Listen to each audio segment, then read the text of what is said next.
마태복음 21장 1절로부터 11절 말씀 우리 함께 소리내어서 합독하십니다. 그들이 예루살렘에 가까이 가서 감람산 벳바게에 이르렀을 때에 예수께서 두 제자를 보내시며 이르시되 너희는 맞은편 마을로 가라. 그리하면 곧 매인 나귀와 나귀 새끼가 함께 있을 것을 보리니 풀어 내게로 끌고 오라. 만일 누가 무슨 말을 하거든 주가 쓰시겠다 하라. 그리하면 즉시 보내리라 하시니 이는 선지자를 통하여 하신 말씀을 이루려 하심이라. 일러스되 시온 딸에게 이르기를 내 왕이 내게 임하나니 그는 겸손하여 나귀 곧 멍에 매는 짐승의 새끼를 닫도다 하라 하였느니라. 제자들이 가서 예수께서 명하신 대로 하여 나귀와 나귀 새끼를 끌고 와서 자기들의 겉옷을 그 위에 얹음에 예수께서 그 위에 타시니 무리의 대다수는 그들의 겉옷을 길에 펴고 앞서 가서 뒤에서 따르는 무리가 소리 높여 이르되 호산나 다윗의 자손이여 찬송하리로다. 주의 이름으로 오시는 이여 가장 높은 곳에서 호산나 하더라. 예수께서 예루살렘에 들어가시니 온 성이 소동하여 이르되 이는 누구냐 하거늘 무리가 이르되 갈릴리 나사렛에서 나온 선지자 예수라 하니라. 아멘. 할렐루야. 오늘은 종려주일입니다. 종려주일은 뭐냐면 이제 사순절 시작되고 여섯째 주 되는 날을 종려주일이다 그럽니다. 그런데 이 종려주일은 이제 고난주간이 시작되는 날이기도 합니다. 자, 교회 절기력은 그렇고 인생을 살다 보면 수많은 환영을 받기도 하고 때로는 박수를 보내기도 합니다. 오늘 우리가 나누는 이 종려주일은 약 2000년 전 예루살렘을 향해 올라가고 있는 한 사람을 향한 열광적인 환호 속에서 시작되었습니다. 사랑하는 여러분, 여러분의 살면서 언제 가장 뜨거운 박수를 받아 보셨습니까? 자녀가 번듯한 직장에 들어갔을 때, 혹은 평생 일해온 직장에서 공로패를 받았을 때, 아니면 누군가가 나를 대단한 사람이라며 치켜 세워줄 때, 그 순간의 기분들을 지금도 여러분 기억하고 있으리라 생각을 합니다. 2000여 년 전 오늘 예루살렘 거리도 그랬습니다. 수만 명의 인파가 종려나무 가지를 흔들면서 목이 터져라 외칩니다. 호산나 호산나 외쳤습니다. 오늘날로 치면 아마 대선 후보자, 대통령 후보자들의 유세장보다 더 뜨거웠을 것입니다. 하지만 여러분, 우리는 이미 알고 있습니다. 그 열광적인 환호가 불과 며칠 뒤에 십자가에 못 박으라는 말로 싸늘한 비수로 변해버렸던 사실을 우리는 잘 알고 있습니다. 환호가 십자가에 못 박아 죽이라는 비수로 변해버렸습니다. 우리의 인생의 고비마다 주님 앞에 종려나무 가지를 흔들면서 나왔습니다. 내 자식 좀 잘 되게 해주세요. 내 사업 좀 잘 되게 해주세요. 우리 집안의 문제 좀 해결해 주세요. 종려나무 가지를 흔들면서 호산나 호산나 했어요. 그런데 성도 여러분, 만약 주님이 내 뜻대로 움직여주지 않으실 때 여러분은 여전히 종려나무 가지를 흔들어 줄 수 있습니까? 아니면 실망감에 빠져서 그 가지를 바닥에 내팽개치고 계시지는 않습니까? 오늘 우리 한번 생각해 봐야 합니다. 오늘 이 시간 우리는 사람들의 함성 소리가 아니라 나귀를 타고 묵묵히 예루살렘으로 향하신 주님의 심장 소리에 귀를 기울여야 합니다. 세상의 박수 소리는 변해도 우리를 향한 주님의 사랑과 사랑은 변하지 않기 때문입니다. 그 깊은 은혜의 현장 속으로 들어가 보겠습니다. 첫째로, 수많은 사람의 박수 갈채를 받는 그는 누구인가 하는 문제입니다. 아마 그 호산나 호산나 막 외치면서 주님을 따라가면서 자기 겉옷을 벗어 땅에 깔고 종나무 가지 잎을 땅에 깔던 그 사람들이 과연 어떤 기대를 가지고 주님을 그렇게 환호를 하고 있을까? 여러분, 예수님은 우리의 기대를 뛰어넘는 왕이신 줄로 믿습니다. 저는 우리가 기대하는 것보다 더한 것을 주시는 그분이기 때문에 우리의 기대를 뛰어넘는 거예요. 또 하나는 우리가 이러이러한 기대를 가지고 있지만 그 기대가 이루어지지 않는 그 어떤 것들을 통해서 하나님은 역사하시기 때문에 우리의 기대를 뛰어넘는 왕이다, 그렇게 말할 수 있습니다. 아마 이 예수님을 따르고 호산나 호산나 이 외치는 사람들은 이런 사람을 기대했을 거예요. 예수님이 자 이제 예루살렘에 올라가면 이 나라 임금이 될 것이다. 예루살렘에 올라가서 이 나라를 침략하고 있는 저 로마 섭정을 다 무찔러버릴 위대한 장군일 것이다. 잃어버린 나라를 되찾고 민족의 아픔을 달래줄 수 있는 진정한 임금일 것이다, 이런 기대를 하고 있습니다. 구약의 선지자들이 예언했고 성경이 증언하고 있는 그 메시아가 지금 저분일 것이다. 그래서 이 나라를 평정할 것이다. 그런데 말입니다, 지금 나귀를 타고 예루살렘에 입성하는 그 예수님은 장군이 아니고 임금의 자리에 오르려는 것이 아니고 정치적인 위대한 어떤 임금이 되고자 하는 것이 아니었어요. 인간의 죄를 이기고 죽음을 이긴 십자가에 달려 죽는 희생의 제물로 지금 예루살렘을 향해 가고 있는 거예요. 그러니 호산나 호산나 외치며 막 박수 치면서 환호를 보내는 그들의 기대와는 전혀 상관이 없는, 오늘 사랑하는 여러분, 우리가 이러한 말씀 속에서 어떠한 교훈을 얻을 수 있을까요? 예수님은 우리의 욕망을 채워주시는 분이 아닙니다. 예수님은 인간의 욕망, 어떤 사람의 잘되고 못됨, 어떤 사람의 부와 영화, 이것을 채우려고 이 땅에 오신 분이 아니에요. 근본적인 문제, 그가 아무리 자력을 하고 노력을 해도 자력으로 치유할 수 없고 속죄할 수 없는 그 죄에서 건져내려고, 우리로 하여금 하나님의 자녀로 살게 하려고 오시는 분이라, 그런 말씀입니다. 그러니까 우리 예수를 믿으면서 기대감을 좀 바꿔야 돼. 아, 내가 예수 믿으면 막 사업이 잘 될 거야. 예수 믿으면 막 우리 자녀들이 승승장구할 거야. 요즘 저 김재동 씨가 하는 말 중에 그런 말이 있더라고요. 만약에 자녀들이 서울대 간다고 밤새워 공부를 하면 막 문방구 들고 들어가서 못하게 해라. 그 학부모들이 왜 그러냐고 그러니까, 서울대 졸업한 놈들 다 감옥 가고 있다 지금.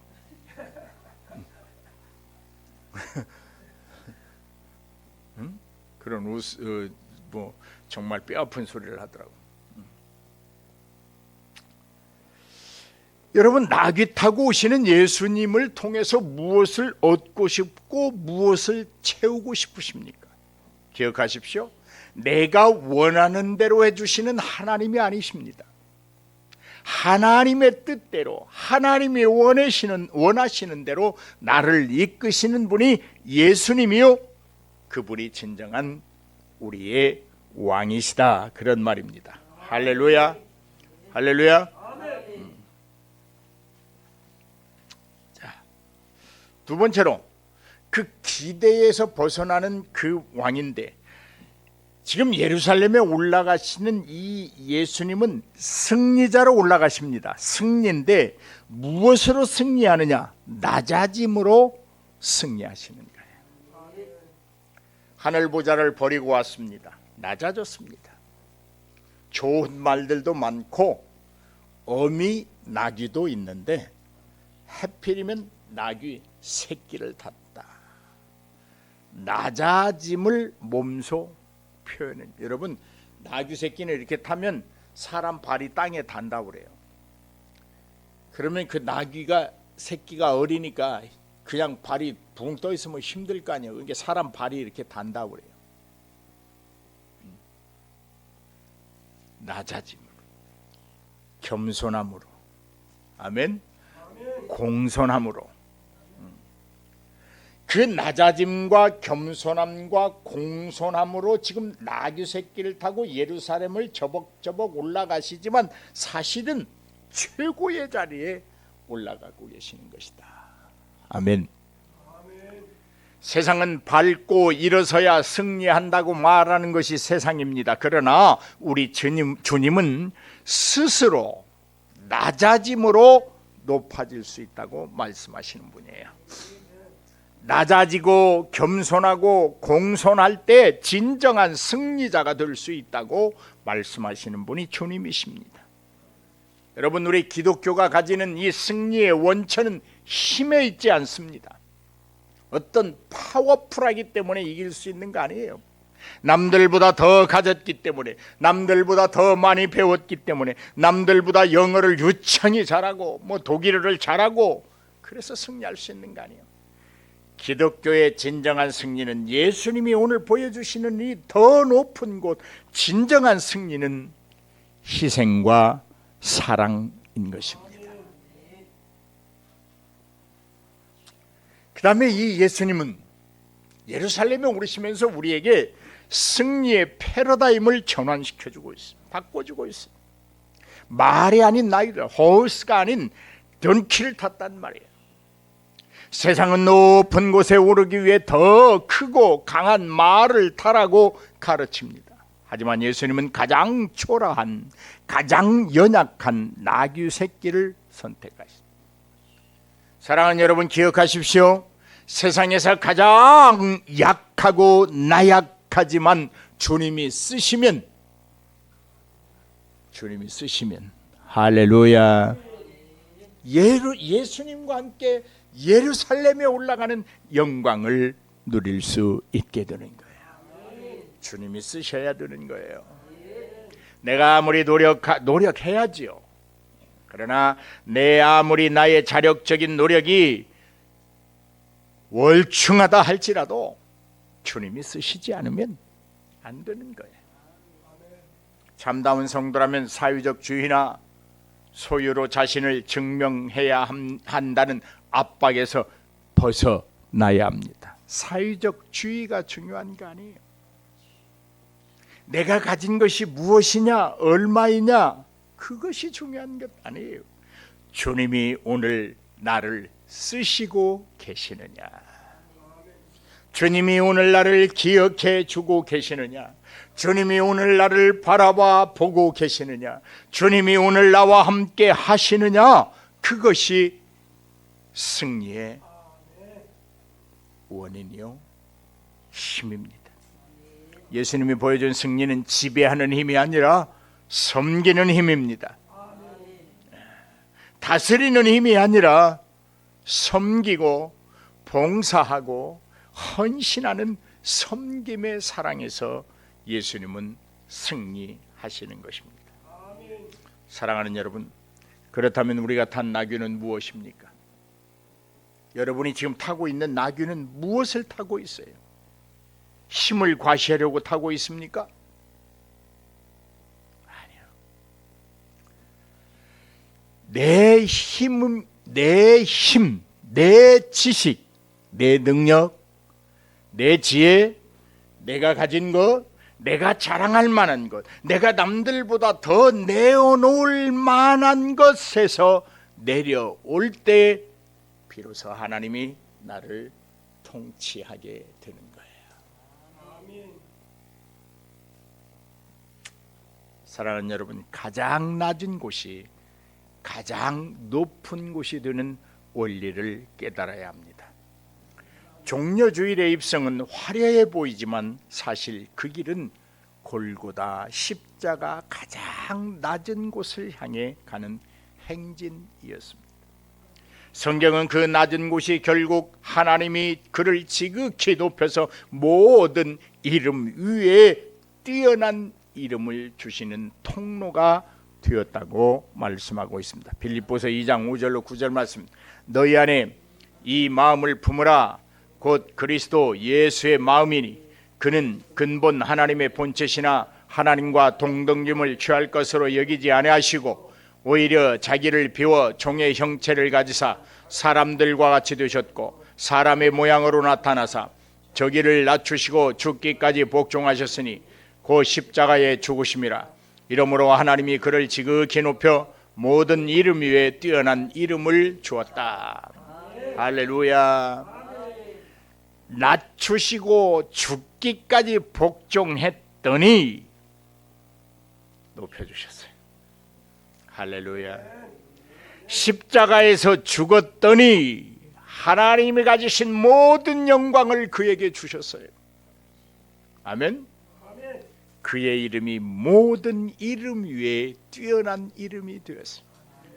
2000여 년 역사 속에서 예수라는 이름처럼 위대한 이름이 또 있을까요? 하나님이 주신 영광의 이름이에요. 낮아진 자에게 주시는 하나님의 영광이에요. 죽기까지 복종하시는 그 사람에게 주신 하나님의 영광이에요. 여러분, 우리가 나이 들면서 그런 걸 느끼게 되죠. 이제 나이 드니까 나타난다. 어떤 상실감, 건강의 악화, 은퇴, 돈의 부족. 여러분, 그러나 그것이 실패가 아닙니다. 오히려 영적으로 가장 낮은 곳, 그곳, 하나님과 함께 할 수 있는 가장 낮은 곳으로 나아가는 것, 그것이 진정한 노후의 승리입니다. 예수님께 예루살렘의 입성은 왕자로 가는 길이 아니라 십자가로 가는 길이었고 그 길 끝에 부활의 영광이 있었던 것입니다. 여러분, 우리의 낮아짐은 추락이 아닙니다. 우리의 낮아짐은 초라함도 아닙니다.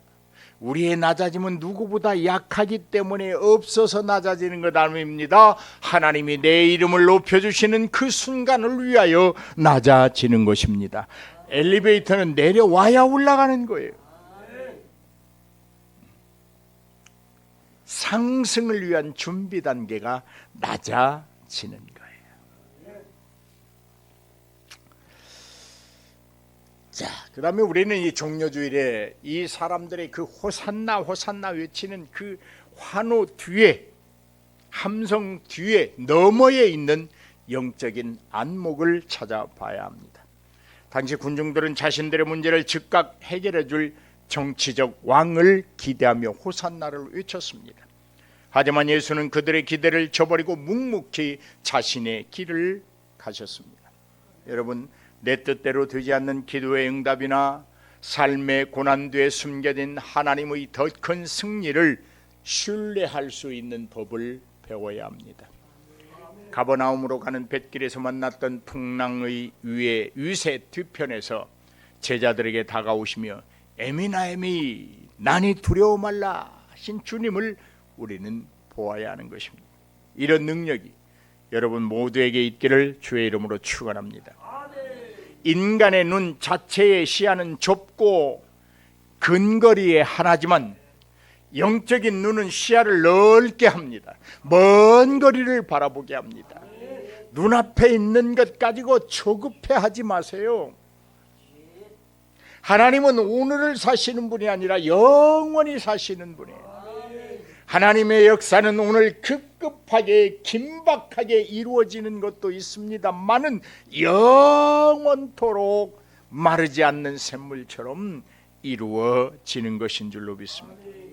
여러분, 운전을 하다 보면 운전 초보자들이 왜 핸들이 자꾸 이렇게 움직이는 줄 알아요? 가까이 보니까 가까이 차선 가까이 앞에만 보고 오니까 막 그 차선 따라.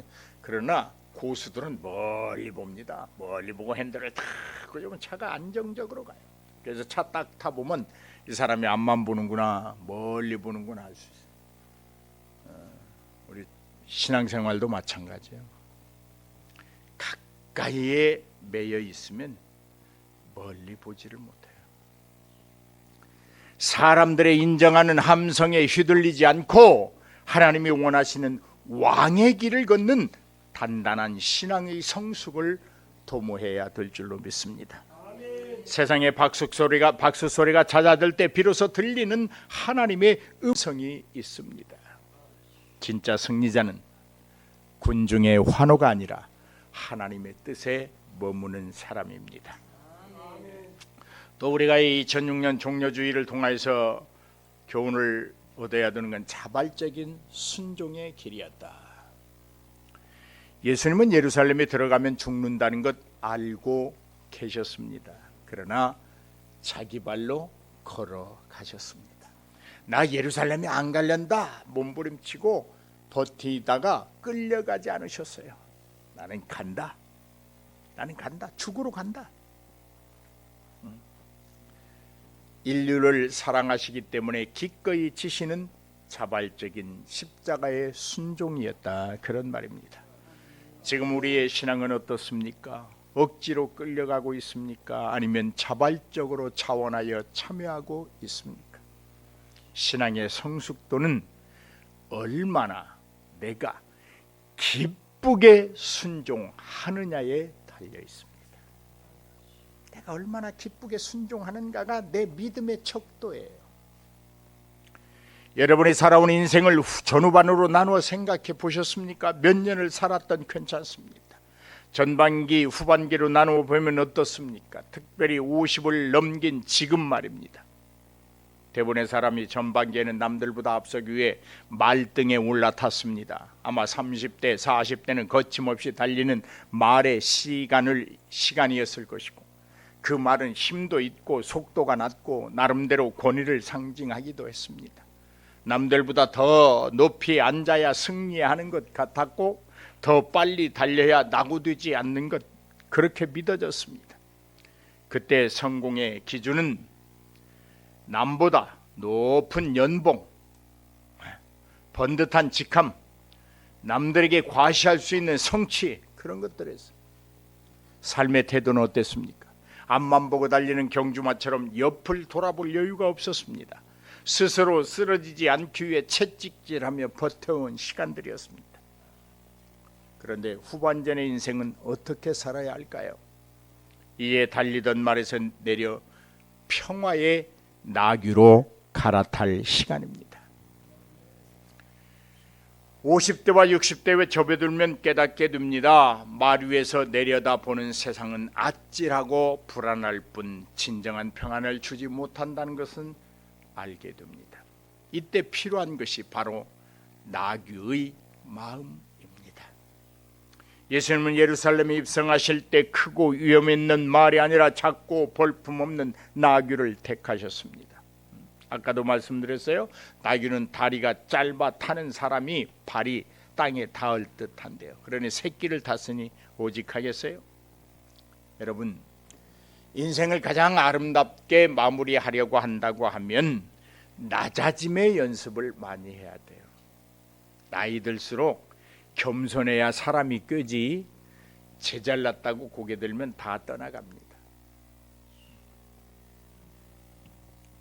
지금 주변을 돌아보십시오. 내가 얼마나 또 무엇을 가졌느냐가 아니라 내 곁에 누가 남아있느냐, 나는 지금 육신의 죽음 이후를 준비하고 있느냐, 이런 문제입니다. 기억하십시오.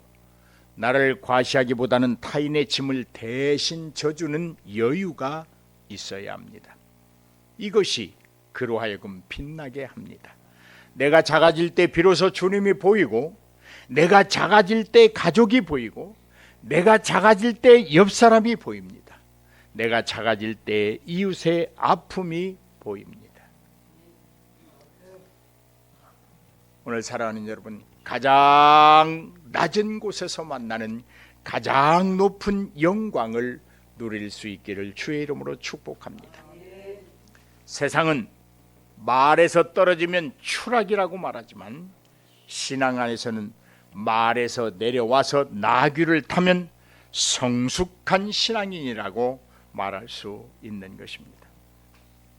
예수님이 나귀를 타고 가신 길은 겉보기에는 초라했지만 결국 인류를 구원하는 가장 영광스러운 승리의 길이 되었습니다. 우리 인생도 마찬가지입니다. 내 고집과 자존심이라는 높은 말에서 내려와 겸손한 나귀의 등에 올라탈 때 우리 인생에서 한 번 더 가보지 못한 영적인 정점에 이르게 되는 것입니다. 사랑하는 여러분, 성공이라 높이 올라가는 것이 아니라 낮아지는 마음으로 하나님의 뜻에 깊이 뿌리 내리는 것입니다. 인생 전반전에 말이 우리를 먹여 살렸다면 이제 후반전에는 나귀가 우리를 살만나게 할 줄로 믿습니다. 이제는 속도가 아니라 방향입니다. 지배가 아니라 섬김입니다. 이러한 선택이 있기를 주의 이름으로 축복합니다. 인생 후반전을 위해서 우리가 세 가지의 질문을 던져볼 수 있어요. 내 인생에서 아직 내려놓지 못한 화려한 말은 무엇이 있을까? 무엇이 있을까? 예수님이 타신 낮은 나귀의 보폭을 우리는 맞출 수 있어야 합니다. 자존심도 버려야 되고 못된 성깔도 좀 고쳐야 되고 지금 내 마음을 불안하게 하거나 남과 비교하게 만드는 말 무엇인지 정직하게 돌아보고 나귀를 택해야 합니다. 두 번째로 오늘 내가 기꺼이 나귀가 되어 섬겨야 할 자리는 어디입니까? 나귀는 예수님을 태웠지 나귀 자체가 예수님이 아니에요. 우리는 예수님의 은혜로 죄 사함을 받은 선택받은 백성들이지 주인이 아닙니다. 교회도 마찬가지입니다. 교회의 주인은 예수 그리스도이십니다. 우리는 그의 종일 뿐입니다. 내가 설 자리를 알아야 됩니다. 내가 묵묵히 태우고 가야 할 사람이 누구인가를 알아야 됩니다. 나귀 새끼는 예수님이 자기 등에 올라탈 때 뿌리치지 않았어요. 나귀 등에 사람 탄다는 것이 심히 어려운 거예요. 가정에서의 배우자의 이야기를 끝까지 들어주는 것, 교회에서 이름 없이 굳은 일을 하는 것, 혹은 후배들에게 기꺼이 자리를 내어주는 것, 내가 낮아질 때 비로소 그곳에 예수님이 임하신다는 사실을 실천적으로 경험해야 됩니다. 세 번째로 사람들의 환호보다는 하나님의 인정이 더 간절한 시간에 우리는 살고 있습니다. 종려제일 군중들은 금세 태도를 바꿔서 예수를 십자가에 못 박으라고 외쳤습니다. 사람의 평판은 이토록 가볍습니다. 인생의 후반전에 세상의 박수 소리에 일희일비하기보다 묵묵히 사명의 길을 걸어갔던 예수님처럼 하나님의 시선에만 집중하는 훈련이 필요합니다. 내 신앙의 중심이 어디에 있는지 점검해 봐야 합니다. 그것이 2006년 우리에게 종려 주의를 주신 예수님의 교훈입니다. 이제 짧은 말로 결론을 맺겠습니다. 우리 그 빨간 글씨 한번 같이 마지막 부분에, 설교 마지막 부분에 빨간 글씨, 말에서 내려올 때, 시작. 말에서 내려올 때 비로소 이웃의 얼굴이 보이고 나귀를 탈 때 비로소 하나님의 마음이 보입니다. 할렐루야. 기도하십시다. 사랑의 하나님, 오늘 우리는 화려한 군마가 아니라 초라한 나귀를 타고 예루살렘에 입성하신 예수님을 보았습니다. 그동안 우리는 세상의 높은 말에 올라타 남들보다 앞서기 위해 더 높이 인정받기 위해 얼마나 숨가쁘게 달려왔는지 모릅니다. 때로는 그 말에서 내려오는 것이 두려워서 자존심을 붙들고 밤잠을 설쳤던 적도 있었습니다. 주님, 이제는 저희의 손에서 채찍을 내려놓게 하옵소서. 인생의 후반전에 나를 과시하던 높은 말에서 내려와 주님처럼 겸손한 나귀의 등에 올라타게 하소서. 내가 낮아질 때 비로소 내 곁에 있는 가족의 아픔이 보이고 내가 작아질 때 비로소 하나님의 크신 사랑이 보임을 믿게 하옵소서. 남은 생에 세상이 말하는 화려한 승리가 아니라 예수님이 보여주신 낮아짐으로 승리하는 왕의 길을 묵묵히 걷게 하옵소서. 우리가 머무는 낮은 자리가 곧 주님과 함께하는 가장 높은 영광의 자리가 될 것을 믿으며 우리의 참된 왕이신 예수 그리스도의 이름으로 기도드리옵나이다. 아멘.